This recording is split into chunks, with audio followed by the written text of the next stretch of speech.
Well, I'm going to kick it off. This is Joe. Basha. this is Stephanie. yes, Leave you to it. that's okay. Well, look, the pressure is on, okay, because I get to give the inaugural presentation to this group that Heather just addressed as well. So the pressure is on, and Heather has also given me a time constraint. So if I'm really doing poorly, boo. If I'm doing really well, tell Heather, give her more time. Okay, so let's go from that perspective. How many people here know what a perfusionist is? That's pretty impressive. 4, 5, 6 people. That is really impressive. And how many people here have any real understanding of what the cardiopulmonary bypass system is? No, a larger number. That's good. Okay, well, most people have no clue what a perfusionist is. And there will be a test at the end of this presentation. And the only question on it is, what is a perfusionist? Okay? So, I'm here with Stephanie, by the way. This is Stephanie Ebus. She is also a perfusionist. I'm a perfusionist. At least I pretend like I'm one. I stay at a Holiday Inn. And that's Roger back there. And Roger's doing the courtesy of recording this for me so that I can have a memory, because I think this is really an honor. I'm privileged to be giving you this first presentation. So with that said, what is a perfusionist? Well, we operate the cardiopulmonary bypass circuit. You see one sitting over there. During open heart surgery, the CPB circuit takes over the function of the heart and lungs. For that period of time, the surgeon needs to operate on it. Essentially, it is an artificial heart and lung. In fact, it's called the heart-lung machine more commonly than the cardiopulmonary bypass circuit, and it has a heat exchanger, but really it's a whole lot more than that. It becomes your entire circulatory system. It becomes your entire pulmonary system. We can deliver cardioplegia to stop the heart and protect it it's being operated on, and then restart it once we wash that special solution out. It has vents that keeps the heart decompressed for the surgeon. It cools you, it warms you, and we can even maintain your cerebral circulation, the circulation through your brain, both in the normal pathway and backward retrograde. So the cardiopulmonary bypass system, the heart-lung machine, has evolved from what I'm going to show you, some historical stuff, into really a very complex device that can do a lot of interesting things. And perfusionists, though that's our mainstay of what we do other things too, which I want to share with you. What's very important is I want to show you what my mother thinks I do. This is not what I do. This is what the anesthesiologist thinks I do. This is what the surgeons think that I do on most days. Sometimes when I'm having a bad day, this is where they think I'm at. The nurses, like Heather, of course, this is what they think we do all day. And this is, of course, what I really think I do. But with all of that said, what I really do is this. Now, this is a rather busy slide, but it gives you some basic idea. Here's the heart. The blue is the venous blood that comes out that goes to this reservoir here, and then comes out, it goes to the oxygenator and the heat exchanger. Now it's arterial or red blood, the good blood, and it goes back up to the circulatory system. And they'll put a clamp between these things right here so that it isolates the heart. And then this, what you see, is the cardioplegia delivery system. And here's the fluid here, and there's one of the vents I talked about, and they all lead back to all these different pumps that you see over there, and I'll show you some other pictures of it. But essentially, this is a very busy looking schematic of what the circuit looks like that some of you here were on for your procedures. So in the upper left-hand corner is Dr. Forrest Dodrell, and that pump that you see right here isn't a heart-lung machine. This was only a heart pump, and if you'll notice, it kind of looks like a car motor. And sure enough, this was in the very early 50s, and it was a development between Dr. Dodrell and Wayne State up in Detroit and General Motors. This is a General Motors engineer, and this fella right here is Calvin Hughes. He was a research biologist for General Motors, and he was the project manager for this heart pump that was eventually used on a patient, and I'll actually show you while it's being used. Anyway, he went on to medical school. Everybody thought he was going to be a heart surgeon, but he became a psychiatrist. This is Dr. Mustard of the Mustard procedure. It's a procedure that's used for babies who are born with the transposition of the great vessels, and they have to fix that, and it's a special procedure that creates all these interesting shunts. But this thing here is an actual heart-lung machine, and what they did was put monkey lungs, and you heard me say that right, monkey lungs, in this flask, and pump the patient's blood through it and ventilate it just like normal lungs to become the oxygenator. This too was used on patients. This is Dr. Walt Lillihei. Dr. Mustard, by the way, is from Toronto. Dr. Walt Lillihei from up at Mayo. Now, he's got the biggest headlight, looks like the most intense individual you could possibly imagine, but was a really funny guy. And he advocated for the use of cross circulation, which was the baby's venous blood was taken out and pumped into the parent, and the parent's arterial blood was taken out and pumped back into the baby. This was actually done successfully as well.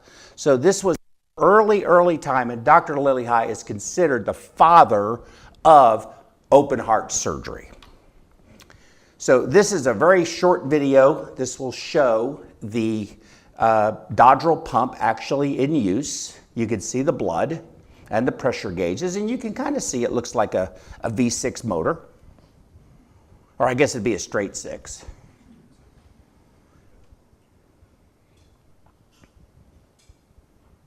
And you can see that. Now, industry was very involved in all of this. And this is the Gibbon IBM heart-lung machine Model 2. And the first thing you notice is, I said IBM, and this kind of looks like what I'll show you, a punch card business machine. That's what they said it used to look like. But this is the oxygenator here. And this device was very sophisticated for its time. It had pH sensors, it had pressure sensors, it had nitrogen bottles down in the bottom that would flood the area to prevent any kind of explosive risk, because they didn't have a lot of really good grounding at the time.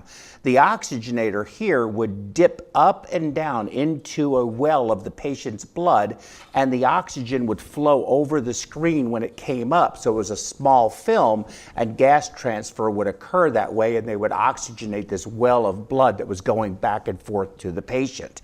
This is the actual heart-lung machine that was first used successfully on a human being. This pump here, which basically you'll see several of them on that machine there, is the DeBakey roller pump. Of course, you know Michael DeBakey from the Methodist Hospital. This is the original, is in the Smithsonian. He developed this in 1923 when he was a medical student at Tulane University. So think about that. He was a medical student when he came up with this. And what it did was it went around, it's called a roller pump, and each revolution had a stroke volume, and it had a little counter. So every time it made a turn, it would count. And that way you could calculate how much blood you were taking from one person, it was for transfusions, and putting it into another person, or possibly putting it into a bag, or whatever the case may be that you were doing with it. So this was his design, original in the Smithsonian. And there's the punch card business machine. I'm sure you can see the similarity. Industry was very heavily involved in the development of the bypass machine. But nevertheless, it was in fact in 1953, Thomas Jefferson University in Philadelphia, Dr. Gibbon and his wife Mary Gibbon here, and you can see Mary Gibbon actually operating the system there, did an ASD repair on an 18-year-old, and this is the actual operation taking place. This came from Dr. Stoney's book. Interestingly enough, Dr. Gibbon worked for 30 years on the development of the heart-lung machine. He did 4 cases. First patient didn't make it. Second patient, which was Cecilia Bavalik, survived and thrived. Third case didn't make it. Fourth case didn't make it. He never did another procedure with the heart-lung machine. He turned it over to his colleagues. So the man that worked the most number of years and was the first to be successful only did it 4 times.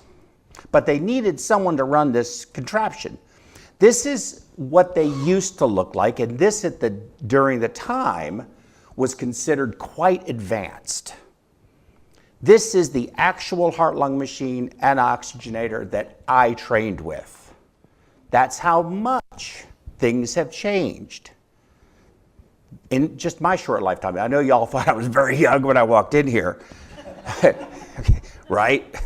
Remember, it was a test. So this is what the heart-lung machines look like now. There's one, the one on the right is the one that you're seeing over there. This is what the oxygenators and reservoirs and heat exchangers look like, vastly different from what they used to look like. This is an operating room from Texas Heart Institute. This Dr. Cooley is somewhere in this picture. Nobody knows, but this is what the heart room looked like in the early days of the development and the advancement of cardiac surgery. But this is what they look like today. Very few people in the room, it's routine. We do this all the time. So it's changed tremendously. So I want to take you into what a lot of people consider the sanctum sanctorum. We're going to go to Area 51 where none of us are really allowed to go and sit behind a perfusionist while they put the patient on cardiopulmonary bypass. This is that schematic that I talked to you about. And here's the oxygenator. This is a reservoir. It already has a little blood. Here are all these DeBakey roller pumps that you see. They're going to take some clamps off. And you see monitors up here and little things over here, sensors. Now, if you watch right here, you'll see this go from clear to dark red to bright red. And this is basically the initiation of cardiopulmonary bypass. You see the blood coming in? It's a little pink. There it comes. Here it comes. And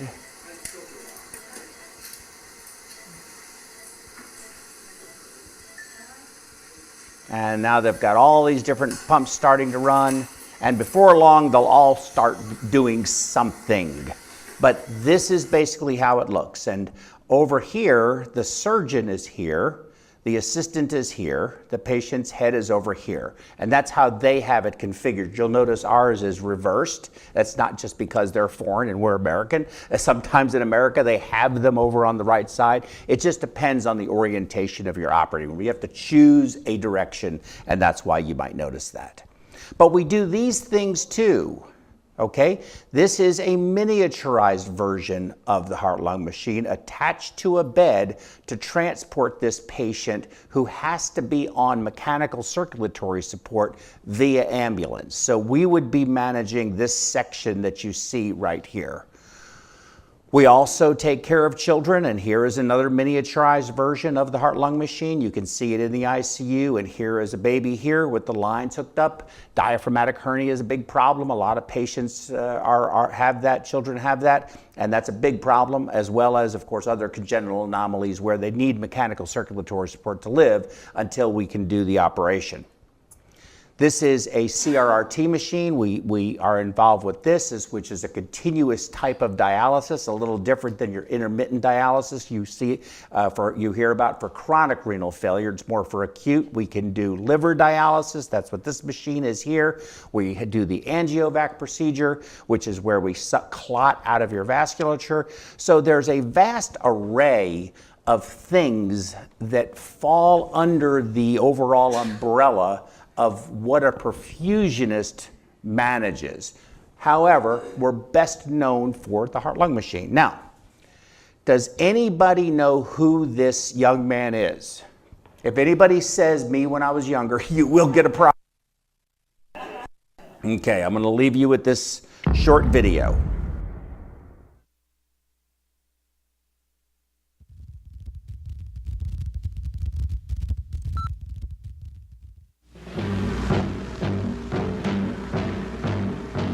Air Force balloonist Captain Joseph Kittinger, Jr. is laced into an elaborate pressure suit in preparation for a daring ascent into the stratosphere.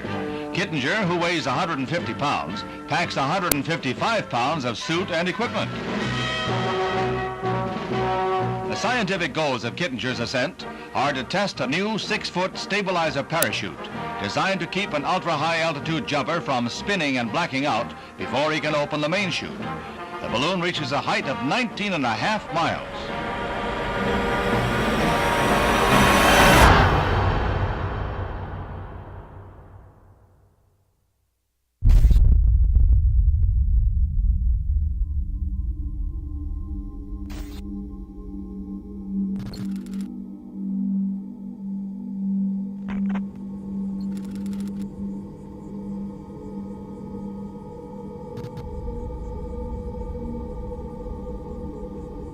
Okay, do you read me, Felix?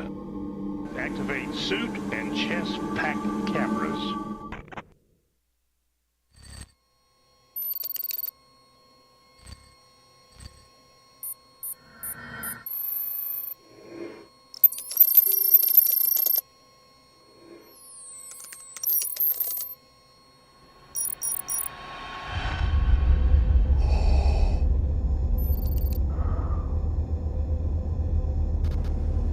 The transport cameras are on. I can see the red lights.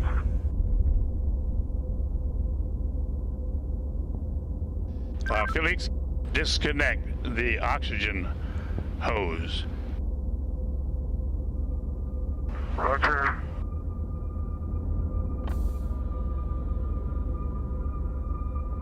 Okay, Joe, I'm ready.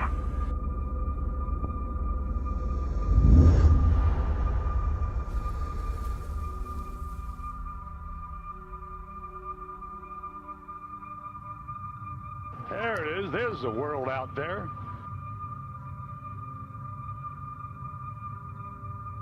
Release seatbelt.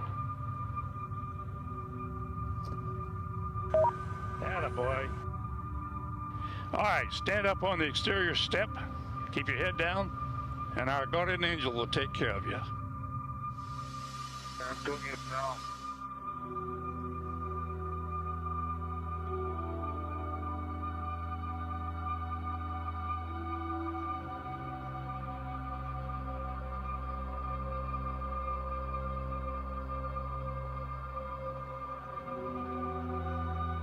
Release the helmet tie-down strap.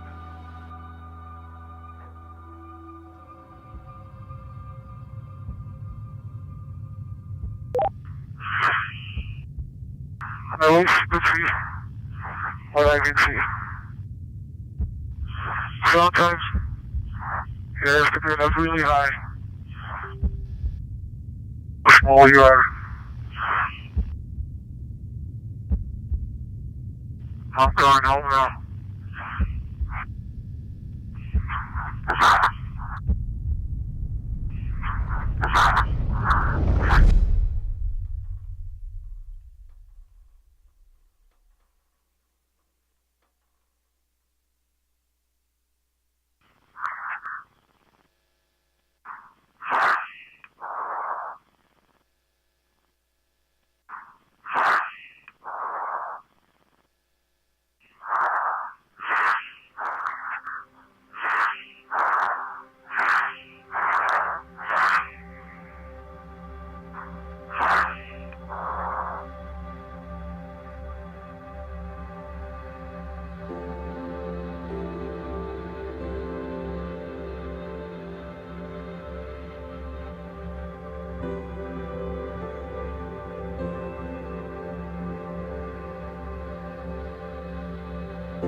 See if you can get a respiratory count. Speed 546. You've been falling 25 seconds. Speed 600 miles per hour. 650 miles per hour. Speed 700.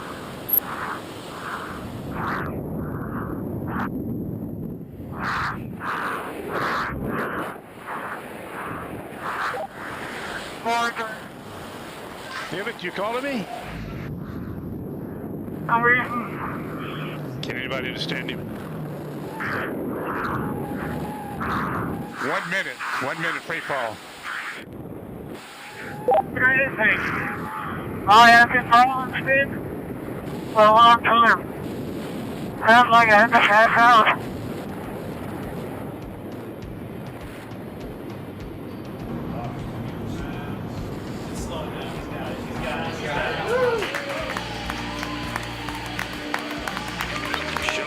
Feel stable descent. 1 minute and 30 seconds, and stable as a rock.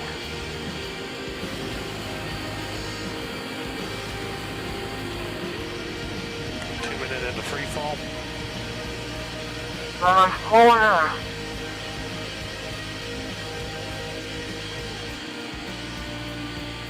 If you look, you're really stable. You fall in 3.5 minutes.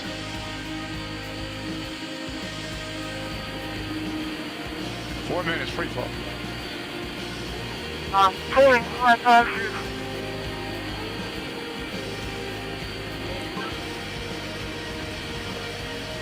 And we had a good shoot on Felix at 8,000 feet. parachute climb.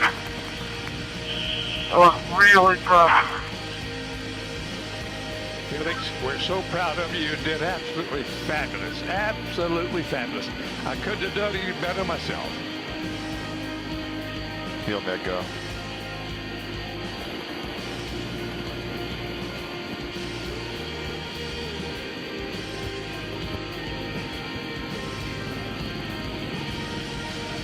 Great going, Felix.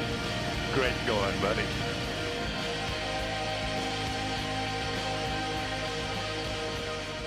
So yes, that is my alter ego.